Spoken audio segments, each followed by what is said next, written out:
Today I want to talk about the top 10 games that I am always willing to play. No matter what day, no matter what time, if you want to play any of these 10 games, I am always willing to play immediately.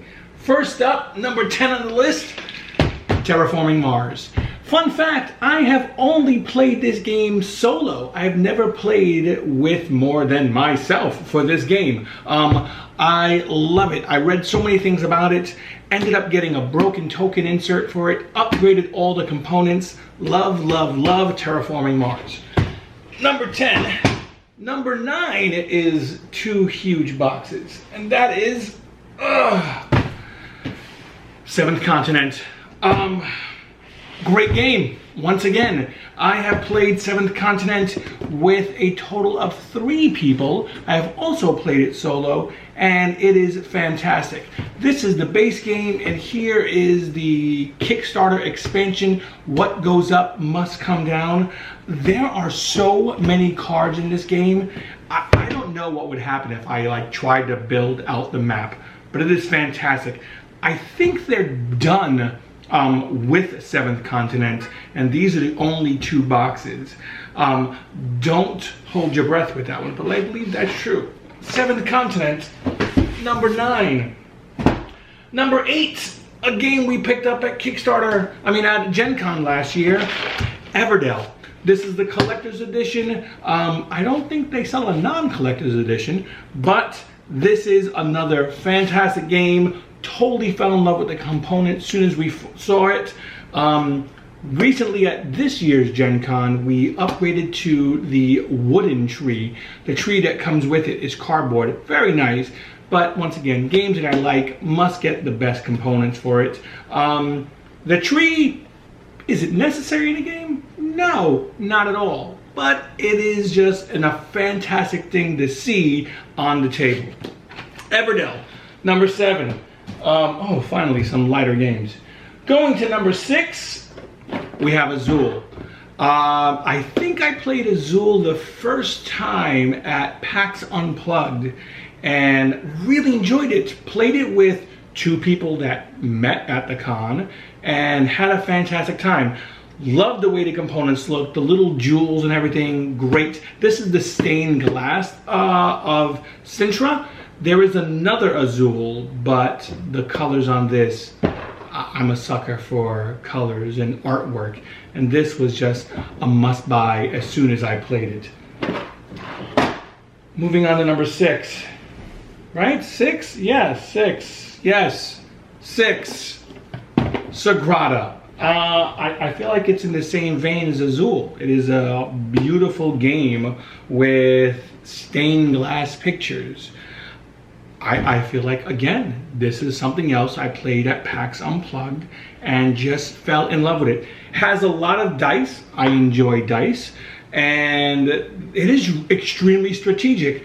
Just at this year's Gen Con, we bought the first of 3 expansions that they have coming out. Picked up Passions. Have not played Passions yet, but I'm sure if it's anything like the original game, you can't go wrong. Sagrada comes in at number 6.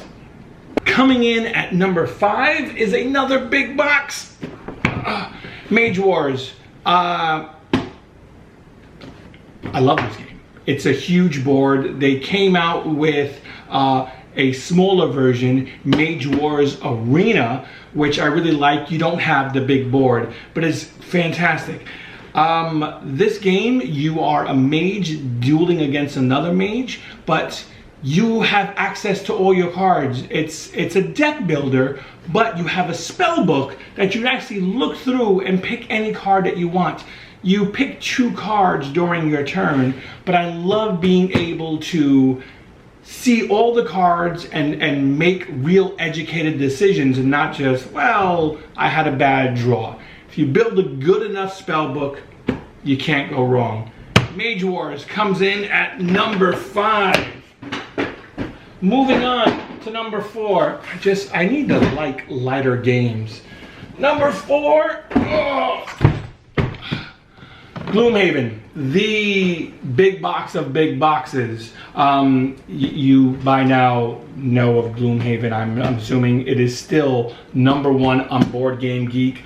There is so much game in this box. I don't know if we'll ever get through it. I don't know if anyone has gotten through it yet. I'm sure someone has. But there is just way too much in this game. We've played it a few times with 4 people. Thoroughly enjoyed it. We're about to start over with just the 2 of us. And love it. Once again, so much. Huge box. Huge box. You need to like take up weightlifting to actually pull it down every now and again. But Gloomhaven, great game, coming in at number 4. Number 3, probably my favorite solo game of all time, Mage Night. They recently came out with an Ultimate Edition of Mage Night, which has all the expansions. All the expansions already are in here. I'm not sure if they've changed anything. They might have tweaked the rules a little bit. I'm not 100% sure because I didn't want to look into it, because once I would have looked into it, I probably would have purchased it and sold this one. But it's my original box. Fantastic. Great playing game for 2 players. Fantastic game as a solo playthrough.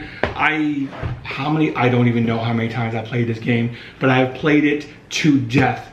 All my cards are sleeved. I just love this game, and it is something I would probably never get rid of. Number 2, surprising. Putting this list together, I was shocked that this made it to number 2, and that is Keyforge. I don't know what to say. I tried very hard for many years to get into Magic. I played Magic years ago in the 90s, and I enjoyed Magic. It was great, but it's gotten out of control. There are so many cards. I know people that have library drawers full of thousands upon thousands of Magic cards.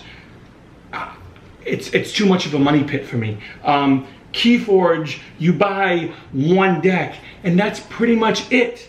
I mean, you can get sucked into buying more, which I believe between Emily and I, we both have 6 decks each. But once again, 1 deck, you're done. We recently purchased this case at Gen Con. We've gotten some upgraded components in here. There's a drawer in here where you can store more things. Keyforge, like I said, putting this list together, trying to come up with my top 10 that I will play anytime, really shocked that Keyforge was number 2. Emily, on the other hand, was not shocked. She was like, rightfully so, it should be number 2, if not number 1. It's probably number 1 for her. But number 1 for me, of course, is not a light box at all. It is, oh my goodness, Kingdom Death Monster.